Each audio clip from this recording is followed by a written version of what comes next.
शेतकरी बंधूंनो नमस्कार. माझं नाव डॉक्टर संकेत मोरे. मी पुणे येथील कांदा व लसूण संशोधन संचालनालय येथे शास्त्रज्ञ म्हणून कार्यरत आहे. तर हा तुम्ही येथे बघू शकता, हा रांगड्या सीझनचा 80 दिवसाचा प्लॉट आहे. आता हळूहळू हा परिपक्वतेकडे आता चालला आहे. पुढच्या जवळजवळ एक 20 ते 25 दिवसात येथे हार्वेस्टिंग होणे अपेक्षित आहे. तर तुम्ही येथे बघू शकता, हा कांदा येथे आपण मल्चिंगने लावलेला आहे. ग्रोइट कंपनीचा प्री होल मल्च आहे हा.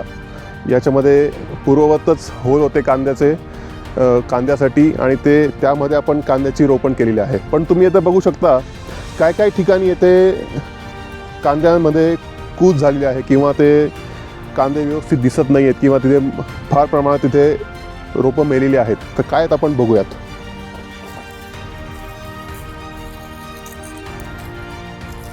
तर मित्रांनो, हे बघा, मल्चिंगचा हा जो प्लॉट आहे, तर येथे पाण्याचं नियोजन व्यवस्थित न झाल्यामुळे किंवा पाण्याचा व्यवस्थित निचरा न झाल्यामुळे तुम्ही बघू शकता येथे खूप प्रमाणात रोपांची कूज झालेली आणि ते रोपं इथे मेलेले आहेत. तर शेतकरी बंधूंनो, हे कशामुळे झालं तर हे तुम्ही येथे बघू शकता, येथे 2 प्रकारची बुरशी आहे.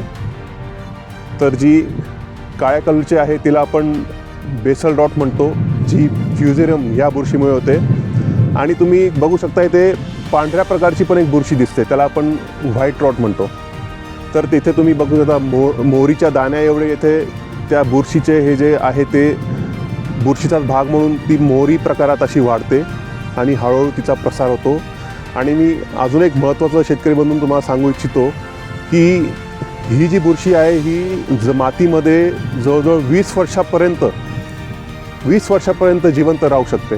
त्यामुळे ह्या बुरशीचा नायनाट करणे अत्यंत गरजेचं आहे. कारण की तुम्ही जांभळा करपा बघाल किंवा खरीपमध्ये आलेला करपा बघाल तर ते एका पाण्याच्या विशिष्ट जागेवरती हमला करतात. पण ही जी बुरशी आहे ही मुळासकट कांद्यासकट त्या रोपाला मारून टाकते. त्यामुळे हिचा नायनाट करणं अत्यंत गरजेचं आहे. शेतकरी बंधूंनो, तुम्ही हिचा नायनाट वेळेस नाही केला तर तुमचं उत्पन्न हे 0% होणार.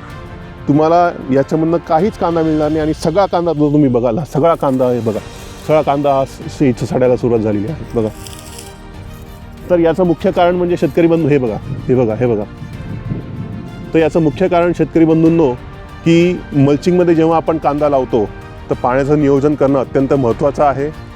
जे आपण सामान्य प्लॉटमध्ये आपण जे पाणी समजा आपण 7 दिवसाला 10 दिवसाला सोडतो, तर मल्चिंगचा प्लॉट असल्यामुळे ते पाणी तुम्हाला अजून लेट सोडणं गरजेचं आहे.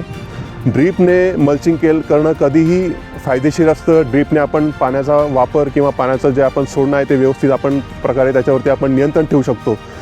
आणि ह्यासाठी तुम्हाला शेतकरी बंधूंनो अगदी सुरुवातीलाच ही बुरशी जी आहे शेतकरी बंधूंनो, ही लागवडीच्या जवळजवळ 15 ते 20 दिवसानंतरच याच्यामध्ये तुम्हाला त्याचा अटॅक दिसायला सुरुवात होते. म्हणून सुरुवातीच्या पहिल्या महिन्यात 30 दिवसाच्या आत, लागवडीनंतर 30 दिवसांच्या आत हिचा नायनाट करणे अत्यंत गरजेचं आहे. त्यासाठी तुम्हाला कुठलाही कॉपर बेस्ड बुरशीनाशक, ज्याच्यामध्ये आपण थायोफेनेट मिथाइल आलं किंवा कॉपर ऑक्सिक्लोराइड याची ड्रेंचिंग 2 ml प्रति लिटर किंवा 1 ml प्रति लिटर, जर का तुम्ही लागवडीच्या अगदी सुरुवाती काळात करत असाल तर 1 ml प्रति लिटरने करा. आणि सुरुवातीच्या जवळजवळ 1 ते 1.5 महिन्यानंतर करत असाल तर ती 2 ml पर्यंत तुम्ही नेऊ शकता. अशा प्रकारे तुम्ही ह्या बुरशीचा नायनाट करू शकता आणि आपले पिकं वाचवू शकता. धन्यवाद.